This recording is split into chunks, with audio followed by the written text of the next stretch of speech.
In the world of horology, where precision meets adventure, there exists a timepiece that stands as a testament to human exploration beneath the waves, the dive watch.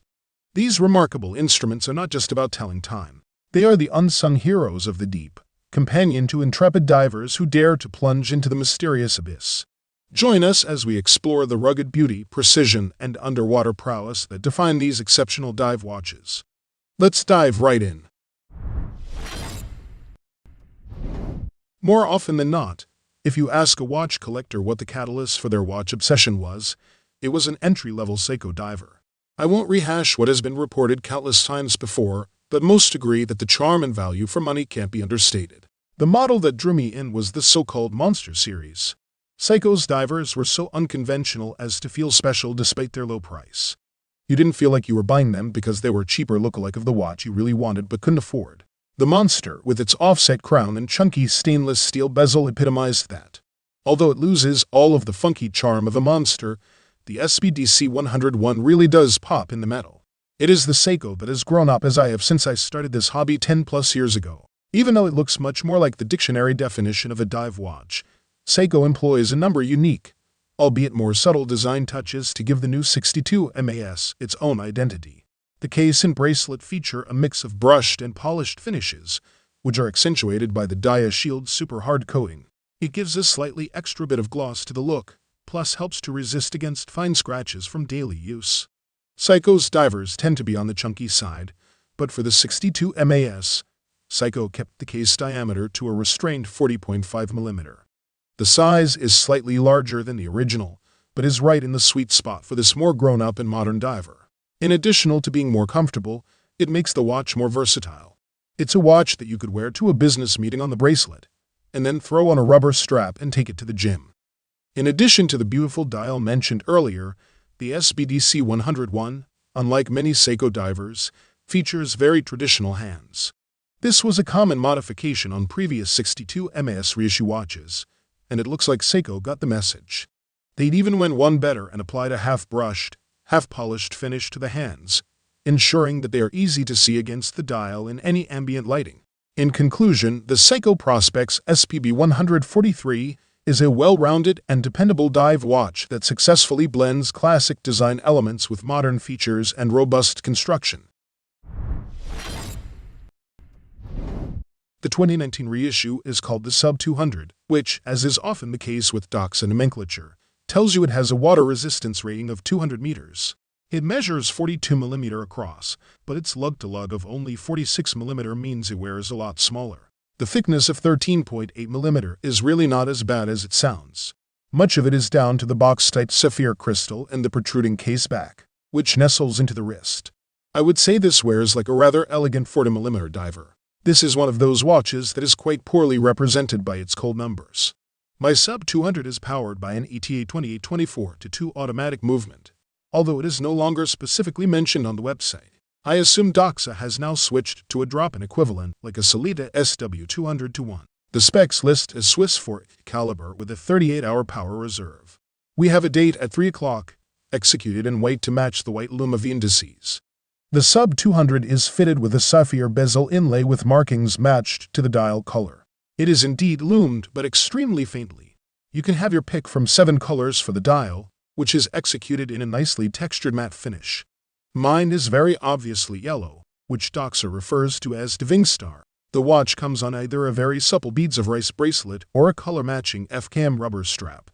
The bracelet is another big plus for me. The beads of rice look suits the style of the watch so well. It is also easily one of the most comfortable bracelets I have ever worn. It is supremely supple, and its short links make for a perfect drape. The almost non-existent end links also help. Contrary to what the 42mm size might suggest, the Sub200 is great for small wrists. Don't fret that it lacks wrist presence for larger forearms, though. It will not disappoint there either.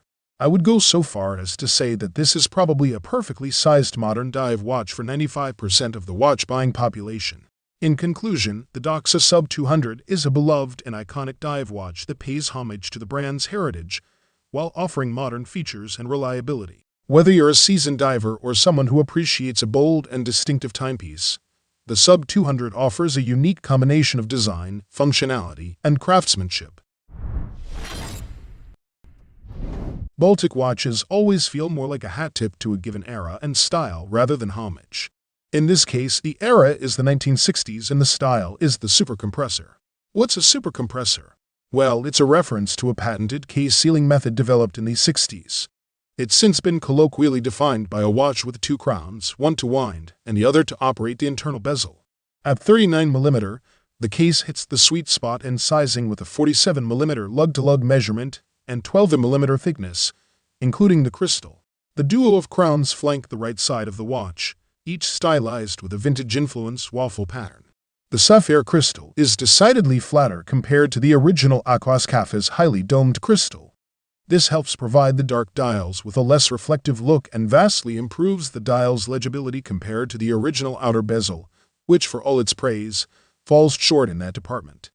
In terms of finishing, the outer bezel features a radial brushing which Baltic refers to as a turbulent shape.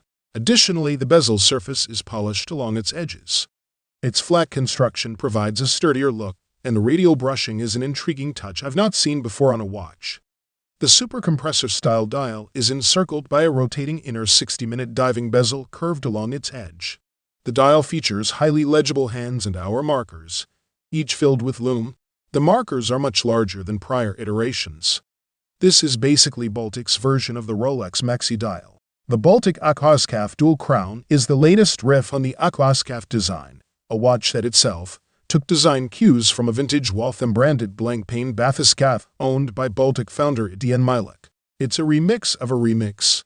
In that way, the Dual Crown is something completely new, the latest development for a brand pushing the vintage-inspired trend to its limit in a continued effort to bring interesting, affordable watches to the masses. The Seiko Arnie SNJ25 is a tribute to the iconic Seiko H558-5000 watch, which gained fame as the watch worn by Arnold Schwarzenegger in several 1980s action movies. This modern reinterpretation captures the spirit of the original while incorporating contemporary materials and technology. The SNJ25 is indeed 47.8mm wide, 14.4mm thick, and some 51.3mm lug-to-lug. You might be surprised by the way it hugs a less than physically impressive wrist. Yes, it's massive, but it wears really well, lightweight, and relatively square in proportions with a soft 22mm wide black silicone strap. Honestly, if you've never worn a larger tuna-style Seiko case, it's hard to understand.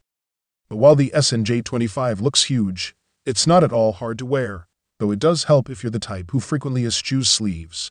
Powered by a solar quartz movement, the H851, the SNJ25 offers analog time that is synchronized and set by an electronic crown and the supporting digital screen. Using two locking pushers on the left case flank, the screen offers a handful of additional functions, including a digital display of the time, a calendar, local time, a chronograph, and an alarm. All of these functions are both very basic and quite useful, with minimal interface between you and the end function itself. Indeed, while the user interface is very easy to understand, it can seem a bit limited as the upper pusher is used as both an action button for some functions and as the trigger for the tiny screen's backlight. So you can have your chronograph, but you can't easily read it in the dark. Compared to the original H558-5009, the SNJ25 adds solar power capability, a battery check system, and the ability to quickly set up a second time zone when traveling, in which home time remains on the analog display and the local time is shown on the digital. In general, while the LCD display is indeed tiny, in decent light, legibility is excellent, and as shown above, lume is not exactly in short supply. It's like 80s tech pushed its way onto the dial of an SKX7. As a faithful tribute to an interesting watch that also happened to be worn by the biggest action star of all time, the SNJ25 is pure action movie fun.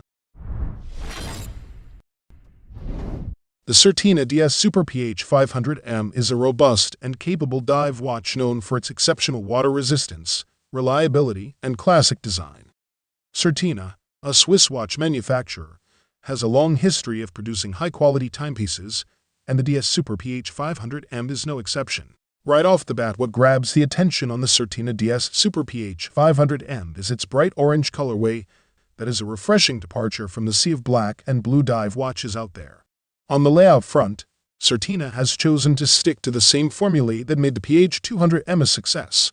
There are white printed luminous rectangles for hours, a printed minute track, a well-sized sword-shaped handset, a date window at 3 and a crosshair pattern to give a sporty and balanced look to the dial, and a nice attention to detail to provide a great contrast against the orange background and enhance legibility. Almost everything has been presented or outlined in black. The case on this watch has been crafted from stainless steel and measure 43 mm in diameter. Sitting on top of the case is a unidirectional dive time bezel with an aluminum insert along with a sapphire crystal. At 3 is a screw-down crown that would help keep the watch after resistant to 500 meters. Flipping the watch over, you have a closed case back that has been embellished with the logo of the German Diving Association. Powering the DS Super PH500M is an updated version of the Powermatic 80 movement, offering a power reserve of 80 and beating at a low frequency of 350. In its latest avatar, the Powermatic 80 features an entirely new balanced spring made of Nivacron that would help provide enhanced protection from magnetic fields. In conclusion, the Certina DS Super PH500M is a well-crafted and capable dive watch that combines classic design elements with modern features and serious diving capabilities. Whether you're a professional diver or simply someone who appreciates a reliable and stylish timepiece, the DS Super PH500M offers a compelling blend of design, functionality, and craftsmanship. In conclusion, the best dive watches epitomize rugged durability and precision. With their exceptional water resistance and specialized features, these timepieces are essential companions for underwater explorers and watch enthusiasts alike.